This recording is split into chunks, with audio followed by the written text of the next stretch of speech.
Hello, ഇന്നൊരു pan കേക്കിൻ്റെ റെസിപ്പിയാണല്ലോ. ഇത് ഞാൻ പിൻട്രസ്റ്റിൽ കണ്ടിട്ട് ചെയ്യുക. ആദ്യമായിട്ടാണ് ഞാൻ പാൻ കേക്കൊക്കെ ഉണ്ടാക്കുന്നത്. അപ്പോൾ നമുക്ക് നേരെ വീട്ടിലേക്ക് കിടക്കാം.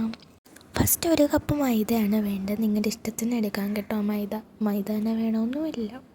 ആദ്യം തന്നെ അതൊരു ബൗളിലോട്ട് ജസ്റ്റ് ഒന്ന് അരിക്കുന്നുണ്ട്. അരിച്ചെടുക്കുന്ന ജസ്റ്റ് അതിൽ ഇങ്ങനെ തരി ഉണ്ടെങ്കിൽ നമ്മൾ പാൻ കേക്ക് ചെയ്യുന്ന സമയത്ത് അതിൽ വരും. പിന്നെ പിൻട്രസ്റ്റിൽ പറഞ്ഞിട്ടുണ്ടായിരുന്നു, അപ്പം ഞാൻ അതേ കണക്ക് തന്നെ ചെയ്തു. സംഭവം സക്സസ് ആകുമെന്നൊന്നും അറിയത്തില്ല, കാരണം ഞാൻ ആദ്യമായിട്ടാണ് ചെയ്ത് നോക്കുന്നത്. അപ്പോൾ എന്തായാലും അരിച്ച് കഴിഞ്ഞിട്ടുണ്ട്. ഇനി നമുക്ക് ഇതിലേക്ക് 2 ടേബിൾ സ്പൂൺ ഷുഗറാണ് ആഡ് ചെയ്യേണ്ടത്. നമ്മുടെ ഇഷ്ടം കണക്ക് ആഡ് ചെയ്യാൻ ഷുഗറും. 1 ടേബിൾ സ്പൂൺ സോൾട്ട് ആഡ് ചെയ്യുന്നത് അതിൻ്റെ ടേസ്റ്റ് ഒന്ന് മാനേജ് ആയിട്ട് വരാം. മിക്സ് ചെയ്യുക. ആ ഷുഗറും സോൾട്ടൊക്കെ ഒന്ന് മിക്സ് ആവട്ടെ. ഇനി 1 കപ്പ് പാലാണ് ഇതിലേക്ക് ആഡ് ചെയ്യേണ്ടത്.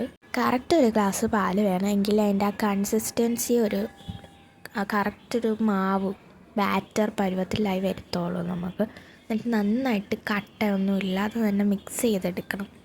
അങ്ങനെ കുറച്ച് നേരം അതൊക്കെ മിക്സ് ചെയ്തു. ഈ ഒരു ടെക്സ്ചറിൽ വേണം നമുക്കതൊന്ന് കിട്ടാൻ. ഈ പാലും പഞ്ചസാര, ഉപ്പും മൈദമാവ് എല്ലാം നന്നായിട്ട് മിക്സ് ആയിട്ടുണ്ട്. ഇനി ഇതിലേക്ക് നമുക്ക് 1 മുട്ടയാണ് ആഡ് ചെയ്യേണ്ടത്. മുട്ടയൊന്ന് ഇങ്ങനെ മിക്സ് ചെയ്തെടുക്കണം. മിക്സ് ചെയ്തിട്ട് ഒഴിക്കുമ്പോൾ അതിൽ പെട്ടെന്ന് മിക്സ് ആവും, അല്ലെങ്കിൽ ആ യെല്ലോ ഇങ്ങനെ കട്ട പിടിച്ചിരിക്കും. അങ്ങനെ 1 മുട്ട ഒഴിക്കുക.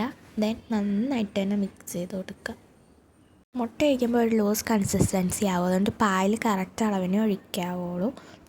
എനിക്ക് പിടിച്ചിട്ട് കൂടിപ്പോയി. കറക്റ്റ് 1 കപ്പ് പാൽ ഒഴിക്കണമെന്നില്ല കേട്ടോ, ഹാഫ് ആയാലും മതി. ഇനി വാനില എസൻസ് ആണ് ആഡ് ചെയ്ത് കൊടുക്കുന്നത്. അത് 1 ടേബിൾ സ്പൂണാണ്. വാനില എസൻസ് ആഡ് ചെയ്യുന്ന ആ മുട്ടയുടെയൊക്കെ ഒരു മണം ഉണ്ടല്ലോ, ആ ടേസ്റ്റ്, അതൊക്കെ ഒന്ന് ബാലൻസ് ചെയ്തിട്ട് വരാനായിട്ടാണ്. ഇനി ഇതിലേക്ക് 2 table spoon melted butter add ചെയ്ത് കൊടുക്കണം. ബട്ടർ ഇല്ലെങ്കിൽ നെയ്യായാലും ആഡ് ചെയ്താൽ മതി. അപ്പം ഞാനിവിടെ 2 ടേബിൾ സ്പൂൺ ബട്ടർ ആഡ് ചെയ്തിട്ടുണ്ട്. ഇനിയും മിക്സ് ചെയ്യുക. ബട്ടർ ഒഴിച്ച് മിക്സ് ചെയ്യുമ്പോൾ കുറച്ച് നന്നായിട്ട് മിക്സ് ചെയ്യണം, എങ്കിൽ ബട്ടർ കറക്റ്റായിട്ട് മിക്സ് ആവത്തില്ല, ആ സൈഡിലൊക്കെ പറ്റി പിടിച്ചിരിക്കും. ഇനി ഒരു പാൻ എടുക്കുക. അതിലേക്ക് 2 ടേബിൾ സ്പൂൺ ആ മെൽറ്റ് ചെയ്ത് വെച്ച് ബട്ടർ ഉണ്ടല്ലോ നേരത്തെ, അത് തന്നെ ഒഴിക്കുക. അപ്പോൾ ബാറ്റർ ഇങ്ങനെയൊക്കെ ആയിട്ടുണ്ട്. ഇനി അതൊന്ന് നന്നായിട്ട് ചുട്ടെടുക്കണം. Pan cake ആക്കണമല്ലോ.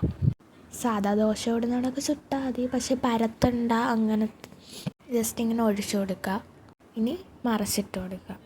1 വട്ടം തിരിച്ച് മറിച്ചാൽ മതി. അപ്പോഴത്തേക്കും നമ്മുടെ ഇത് പാൻ കേക്ക് റെഡി ആയിട്ടുണ്ട്. അതുപോലെ നമ്മൾ പാൻ കേക്ക് മൊത്തം ചുട്ടെടുക്കണം.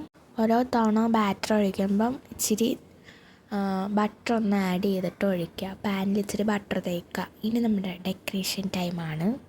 അപ്പോൾ ഡെക്കറേറ്റ് ചെയ്യുമ്പോൾ നിങ്ങളുടെ ഇഷ്ടത്തിന് ചെയ്യുക. ആദ്യം തന്നെ ഞാനിവിടെ കുറച്ച് ബട്ടർ തേച്ച് കൊടുത്തിട്ടുണ്ട്. പിന്നെ കുറച്ച് ഹണിയാണ് ഒഴിക്കുന്നത്. അത് ഞാൻ കുറച്ച് അധികം ഒഴിച്ചിട്ടുണ്ട്. പിന്നെ ഞാനിവിടെ പോംഗ്രാനൈറ്റാണ് ഇട്ട് കൊടുക്കുന്നത്. എന്ത് ഫ്രൂട്ട്സ് വേണമെങ്കിലും നിങ്ങൾക്ക് ഇട്ട് കൊടുക്കാം. എന്നിട്ട് ചുമ്മാ ഡെക്കറേറ്റ് ചെയ്തു.